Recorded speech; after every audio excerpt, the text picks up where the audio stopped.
صحابی رسول کا تعین کیا گیا کہ ہاں یہ نماز پڑھائیں گے. اچھا اب دیکھیے اب معاملہ اور آگے بڑھ گیا. معاملہ یہ آگے بڑھا کہ جنہوں نے کہا تھا کہ رسالت کو پامال کیا جائے اب وہ یہ کہنے لگی کہ اس ناصر کو قتل کیا جائے, اس ناصر کو ہٹایا جائے, یہ خلیفہ بننے کے لائق نہیں ہے. اور جنہوں نے لقب دیا تھا ام المومنین کا, اس ام المومنین نے کہا اس کے لیے ان کے لیے اس ناصر کو قتل کیا جائے, یہ ناصر خلیفہ بننے کے لائق نہیں ہے, اس نے جو ہے ساری چیزوں کو پامال کر دیا ہے مدینے میں. اچھا ایک آواز انہوں نے اٹھائی, ایک شام سے اٹھی کہ نہیں ان کو ہٹایا جائے, ہم اپنا نمائندہ وہاں پہ بھیجیں گے. قتل عثمان میں کس کا ہاتھ تھا؟ بیج بویا تھا ام المومنین میں. ذرا غور سے سنیے گا, اور بڑی میں امیر المومنین جو دیوان امیر المومنین حوالے کے ساتھ پڑھ رہا ہوں. بیج بویا تھا ام المومنین میں, بیج بویا تھا ام المومنین میں, اس کی آپ بیاری کی تھی, پانی دیا تھا طلحہ اور زبیر نے, اور ہاتھ صاف کیا تھا کسی تیسرے نے, ہاتھ صاف کیا تھا کسی تیسرے نے. اور شاید یہی وجہ تھی کہ جب آخری وقت تھا اور ان کا محاصرہ کر لیا گیا تھا چاروں طرف سے, ان کا محاصرہ کر لیا گیا تھا, تو مولا نے کہا تھا کہ نہیں یہ غلط ہے, وہ ظلم کر رہا ہے ٹھیک ہے, لیکن اس کے ساتھ جو ہو رہا ہے وہ غلط ہو رہا ہے. یعنی اس پہ پانی بند کر دیا گیا تھا, اس پہ تیسرے پہ پانی بند کر دیا گیا تھا. تو مولا نے لوگوں سے کہا تھا کہ نہیں یہ غلط ہے, مولا نے خود اس کو لے جا کے پانی پلایا تھا اس کو, اور وہاں بھی نصیحت کی تھی کہ دیکھو ابھی بھی سنبھل جاؤ, یہ لوگ جو تمہارے خلاف ہیں تمہارے مطیع ہو سکتے ہیں, لیکن جیسا میں کہہ رہا ہوں اس طریقے سے حکومت چلاؤ. اور اس کے بعد خاندان بنی ہاشم کے جوانوں کو اس کے گھر کے سامنے رکھ دیا تھا کہ خبردار کوئی اندر جانے نہ پائے, کیونکہ پورے مدینے والے ننگی تلواریں لے کے اس کے گھر کے پاس آ گئے تھے کہ نہیں اس کو ہٹاؤ, یہ خلیفہ بننے کے لائق نہیں ہے, اس کی جان کو خطرہ ہو گیا تھا. لیکن مولا نے خاندان بنی ہاشم یعنی جوانوں کو, خاندان بنی ہاشم کے جوانوں کے سامنے رکھ دیا تھا کہ اس کو کوئی آنچ نہ آنے پائے. لیکن پھر بھی جو یہ ایک سازش تھی جنہوں نے یہ صدا بلند کی تھی کہ قتل کرو ہٹاؤ, یہ بولتے ہی رہ گئے اور معاملہ کسی تیسرے نے صاف کر دیا. یعنی کیا ہوا, وہ واصلے جہنم ہو گئے. سر بات پڑے پر محمد والے محمد.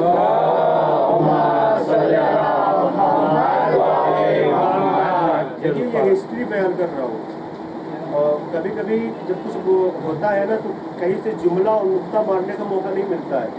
تو آپ بھی سوچ رہے ہوں گے کہ مولانا کیا پکا رہے. نہیں, میں اپنی ذمہ داری کے ساتھ پڑھ رہا ہوں اور بڑی تیاری کے ساتھ پڑھ رہا ہوں. تھوڑا سا جو ماحول چل رہا ہے وہ اس کا بھی خیال رکھنا ہے.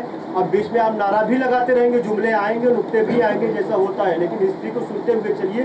بہت سخت ضرورت ہے اس کی, بہت ہی زیادہ سخت ضرورت ہے کہ ہماری ہسٹری کیا ہے, ہمارے اماموں کی ہسٹری کیا ہوا کیا ہے اس زمانے میں. اچھا آپ قتل کر دیے گئے, اب مین سازش دیکھیے کہ کس طریقے سے سیاست ہوتی ہے, کس طریقے سے سازش ہوتی ہے.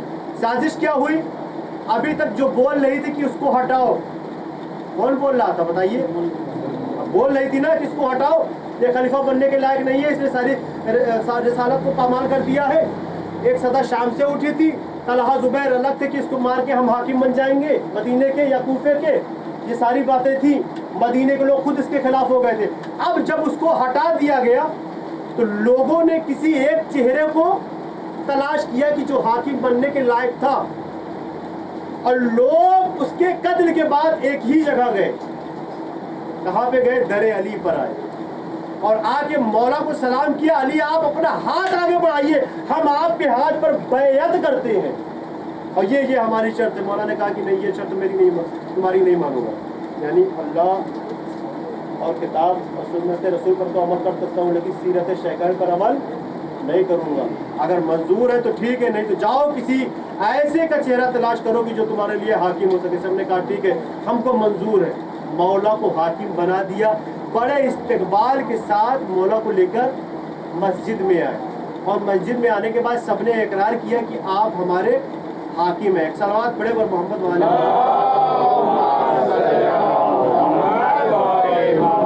اب وہ سازش ہوئی. اب دیکھیے میں سازش, جب جس چیز کے لیے جس نے آواز اٹھائی تھی, جب اس کو اس کا حق نہ ملا, حق کیا ہے, جب اس کو وہ چیز نہ ملی تو اب انہوں نے دوسرا الزام لگایا, ہم قصاص لیں گے.